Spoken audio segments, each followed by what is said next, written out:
কে নাস্তিক বা আস্তিক, আসলে নাস্তিক হওয়া এত সোজা না। এখন মেজর জিয়ার যে সে যে স্বাধীনতার ঘোষক যেটা বলা হয়, এটা তো সংবিধানে তো নাই। না, সুবিধা নেই। কিন্তু এটা তো মানে এটা তো স্টাবলিশড। যেমন এই যে গত রাষ্ট্রপতি যে ছিল চুপ্পু, শাহাবুদ্দিন চুপ্পু, উনি কিন্তু উনিকে বলছে যে উনিকে কিন্তু বলছে সরাসরি যে স্বাধীনতার ঘোষক। এবং ব্যক্তিগতভাবে আমিও স্বাধীনতার ঘোষক হিসেবে জিয়াউর রহমানকে মানতে পারি, কারণ সেই সময় এবং জাদুঘরও কিন্তু ওনার ওই যে হ্যাঁ, ঘোষণা দিচ্ছে এটার কোনো হ্যাঁ, ছবি এবং টবি সব আমি সব সেই আছে। সময়ে এই মেজর জিয়ার ঘোষণাটা অনেক অনুপ্রেরণার ছিল এবং আমি সাপোর্ট করি এবং ওনাকে সম্মানটা দেওয়াও যেতে পারে। উই রিভোল্ট সেই কথা বলছে, এটা হ্যাঁ, সে বলছে। ওনাকে এই সম্মানটা দেওয়াই যেতে পারে। মানে মেজর জিয়াকে এই সম্মানটা দেওয়া যেতে পারে, স্বাধীনতা ঘোষণা দেওয়াই যেতে পারে, এটা আমি সাপোর্টও করতে পারি এবং করিও। কিন্তু কিন্তু সংবিধানে তো এটা নাই এখন। তাহলে আইদার সংবিধান চেঞ্জ করতে হবে, নয় সংবিধান ভায়োলেট করতে হবে, আর না হলে সংবিধানটা মানতে হবে। কোথায় যাবো তুমি? এটা এটা একটা রাজনৈতিক বিতর্ক, আমরা এই বিতর্কের দিকে না যাই। আমাদের কথা আমি প্রসঙ্গে কিন্তু আমার মত বলি নাই, আমি বলছি সংবিধানের ব্যাপারটা।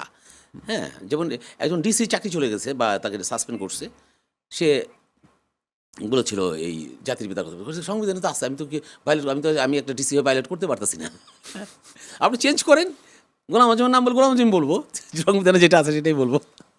না, এটাই এখন আমাদের আমরা আসলে মানে একটা এমন একটা জায়গায় একটা সময় এসে পৌঁছেছি এনার্কিতে ভরা। যে মানে এখানে কোনো কিছুই নেই এবং আমার যাকে খুশি একটা ট্যাগও দেওয়া যায়। ট্যাগের বিষয়টা খুব মানে আমার পছন্দ হচ্ছে না, আমি এটা ট্যাগ দিই। হ্যাঁ, না, আমি বলে ফেলাম যে একটা লোক নাস্তিক। আরে নাস্তিক হওয়া বা আস্তিক হওয়া এত সোজা? আস্তিক হওয়া যেমন কঠিন, নাস্তিক হওয়া তেমন কঠিন।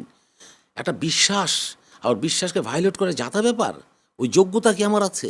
হ্যাঁ, আমরা সাদা চোখের বলি যে হ্যাঁ আমি আল্লাহকে বিশ্বাস করি, কিন্তু আল্লাহকে চিনছে কয়জন? আল্লাহকে কতটুকু সে চর্চা করছে? হ্যাঁ, মানে এই জায়গাটা অনেক জটিল ব্যাপার না, মানে অনেক শিক্ষার ব্যাপার। তার চেয়ে বলো আমি বুঝি না, জানি না, আমি এটা মানি, সেটা ঠিক আছে। কিন্তু আমরা বলে ফেলতেছি এই উনি নাস্তিক, উনি ধর্ম মানে না। আরে ধর্মটা তুমি বোঝোই তো না।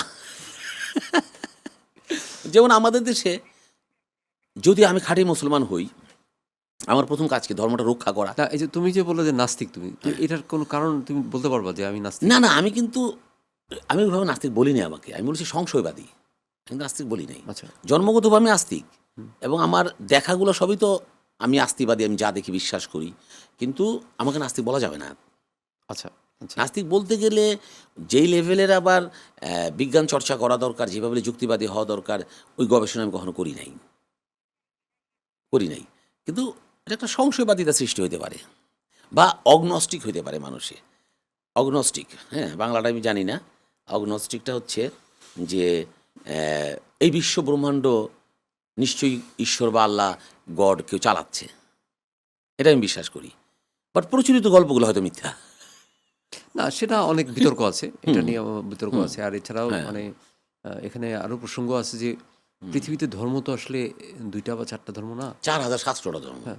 তো এখন সবারই কিন্তু আলাদা মতবাদ আছে এবং সবাই মনে করে তার ধর্মটি সেরা। তো এটা নিয়ে আর আমরা ওই দিকে না, ওদিকে নাই যাই আমরা। নাই যাই, হ্যাঁ, এটা কারণ নিয়ে আমাদের আসলে এই কথাটা আমরা মানে আলোচনায় নাই রাখি যে ওই যে কে নাস্তিক বা আস্তিক, আসলে নাস্তিক হওয়া এত সোজা না। আর নাস্তিক হওয়াটা একেবারে মানে পৃথিবীকে নাস্তিক হতে পারবে না। না, মানে আমি যদি মনে করি যে আমি আসলে পৃথিবীর সমস্ত ধর্মের মানুষকে শ্রদ্ধা করব, তাহলে যে ধর্ম মানে না তাকেও শ্রদ্ধা করব, এটাই আমার কাছে মনে হয়। তাই ঘুরে ফিরে সেই আসলো, সবার উপর মানুষ সমস্ত সত্য। সমস্ত মানুষকে আমি শ্রদ্ধা করব, মানুষকে শ্রদ্ধা করলে আর কোনো সমস্যা আর কোনো থাকে না। সমস্যা থাকে না। এখন আমি যদি চিন্তাই করে ফেলি যে আসলে আমি সেরা তুমি সেরা না, বা তুমি সেরা আমি সেরা না, তাহলে তো অবশ্যম্ভাবী যুদ্ধ। এই যুদ্ধ এটাতে হচ্ছে। এটাই তো। এবং মানুষের সাথে এই যে আজকে আমেরিকা ইরানের উপরে যে যা করছে, এটা তো নিঃসন্দেহে কোনো সমর্থনযোগ্য কিছু না। মোটেও না, ইরাকও সমর্থনযোগ্য না, ফিলিস্তিনের উপরে যে নির্বাচন হয়ে গেল সমর্থনযোগ্য না। তো এটাই ব্যাপার। আমরা অনেক অনেক মানে কি বলবো, আমার মনে হয় আমার প্রোগ্রাম আজকে আমাদের সফল, কারণ আমরা আসলে যেভাবে আমরা চেয়েছিলাম যে আসলে আমরা অনেক বহুমাত্রিক আলোচনা হয়ে গেছে। বহুমাত্রিক আলোচনাই হয়েছে। এখানে পলিটিক্স থেকে শুরু করে, ধর্ম থেকে শুরু করে, আমাদের নাটক, সংস্কৃতি, দর্শন চর্চা সবই হয়েছে। এটা একটা ভিন্ন রকম একটা জিনিস হয়েছে। অনেক ধন্যবাদ। সিভিক রয়্যাল রিসর্ট, কিনুন আভিজাত্য, নিশ্চিত করুন ভবিষ্যৎ।